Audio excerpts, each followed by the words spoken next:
throws a pass, touchdown San Francisco. Just as fine a pass as you're going to see, I'll tell you. Looking down toward the end zone, a 49er touchdown.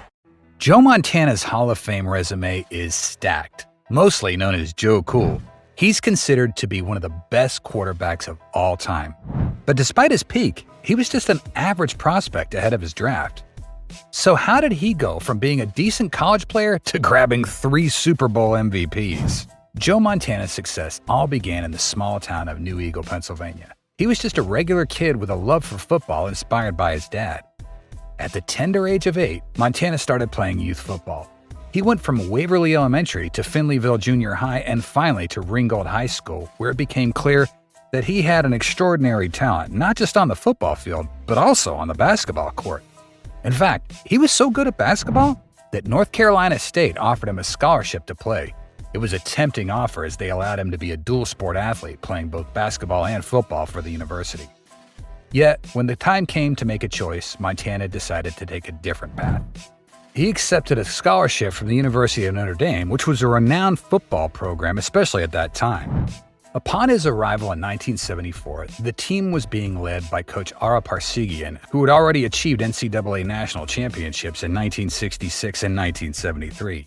But it wasn't all smooth sailing for Montana.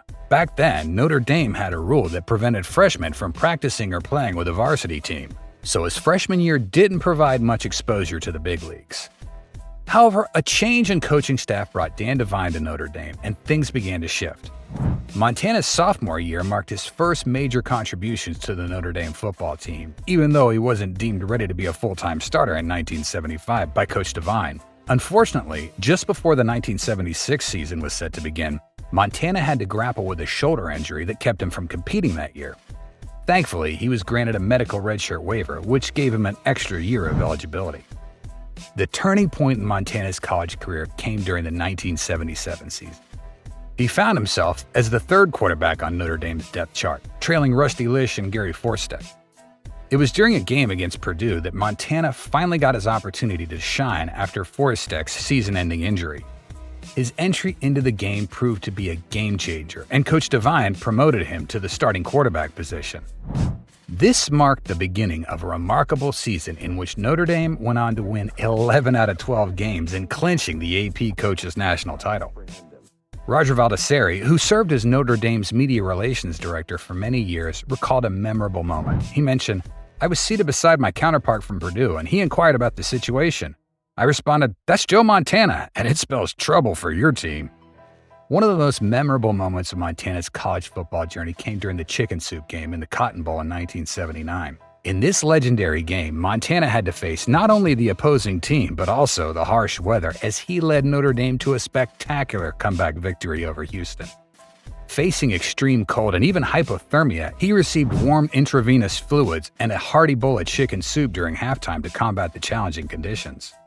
Montana's resilience and skill were on full display as he orchestrated a thrilling comeback, securing a memorable 35-34 victory for Notre Dame. This game's often celebrated as one of the defining highlights of his college football career. To remember this historic game, Notre Dame created a promotional film titled 7.5 Minutes to Destiny, which was coined as a Joe Montana film by Coach Devine. Looking back, Montana said, "It's one of those things that means more and more as the years go by. You look back and you recognize how difficult it was to get to that point. It was a pretty special time because we were in one of the top programs in the country." He finished his senior year by passing for 2,010 yards, 10 touchdowns. In the early days of Joe Montana's NFL start, he wasn't exactly the star that scouts were raving about. Despite his on-field skills, many scouts didn't see him as the next big thing. They rated him at the combine as a 6.5 overall with just a 6 in arm strength. One scout even shared his thoughts after watching Montana in action. He acknowledged Joe's precision in making passes, but pointed out that he often stuck to his favorite target, even when it seemed like a risky move. Montana was seen as gutsy and confident, but he didn't possess the flashy physical attributes that often turn heads. When the 1979 NFL draft rolled around, the San Francisco 49ers took a chance on Montana by selecting him as the 82nd overall pick. Joining a struggling 49ers team led by their new coach, Bill Walsh, the season didn't start with fireworks. It ended with a 2-14 record, which matched the previous year's lackluster performance. Montana made appearances in all 16 regular season games as a rookie, but his playing time was limited. He attempted only 23 passes and often backed up Steve DeBerg. The game changer arrived in 1980 when the 49ers started the season on a high note with a 3-0 record. However, the good times didn't last long, and they faced an 8-game losing streak. Coach Walsh made a bold decision during this tough period, opting to replace DeBerg with Montana. Despite the team ending the 1980 season with a 6-10 record, Montana's individual performance shone bright. He threw for 1,795 yards and delivered 15 touchdown passes. He also led the league in completion percentage with a solid 64.5% success rate. The year 1981 stands as a defining chapter in Joe Cool's career. Montana took the reins as the San Francisco 49ers starting quarterback and led them to a stellar 13-3 record. He threw for 3,565 yards, 19 touchdowns, while doing so in high accuracy. Leading the league in completion percentage for the second consecutive year, it earned him a Pro Bowl selection and a second-team All-Pro recognition. Yet the true spectacle of 1981 unfolded during the NFC Championship game against the Dallas Cowboys. At halftime, the Cowboys held a precarious 3-point lead, but the 49ers roared back in the third quarter to take a 21-17 lead. It was the game's final quarter, though, that etched Joe Montana's name in NFL history. With less than 5 minutes remaining, the 49ers faced a daunting challenge from their own 11-yard line. Montana orchestrated a mesmerizing drive. Guided by his precision, he completed 6 crucial passes and propelled San Francisco to the Dallas 13-yard line.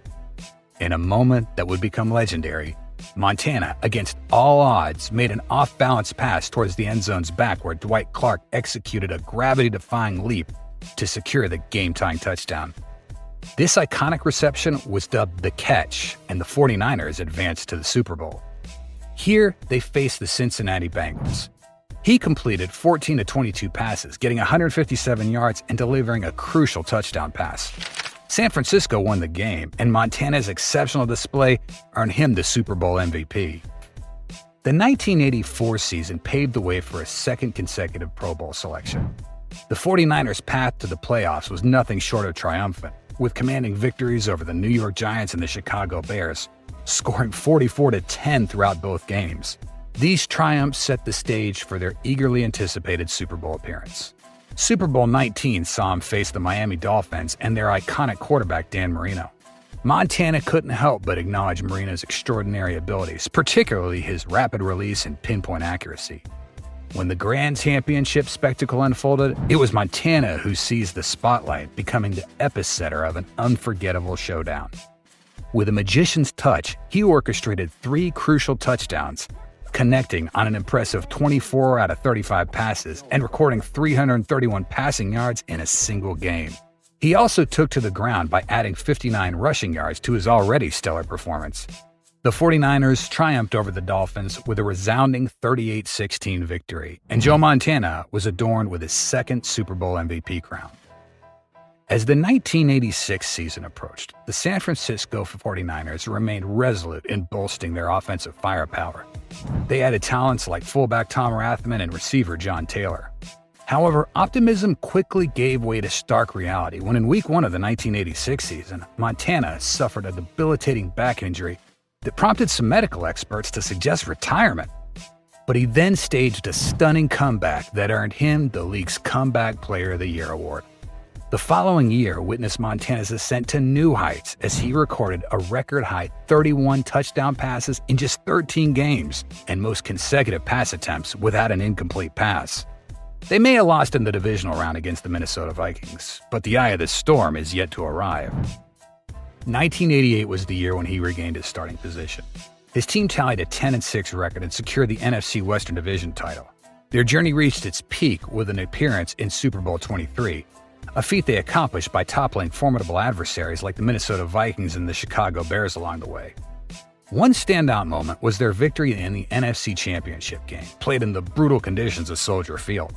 Montana threw for 288 yards and 3 touchdowns. In the Super Bowl, the 49ers went head-to-head with the Cincinnati Bengals, achieving victory through a crucial touchdown pass to John Taylor.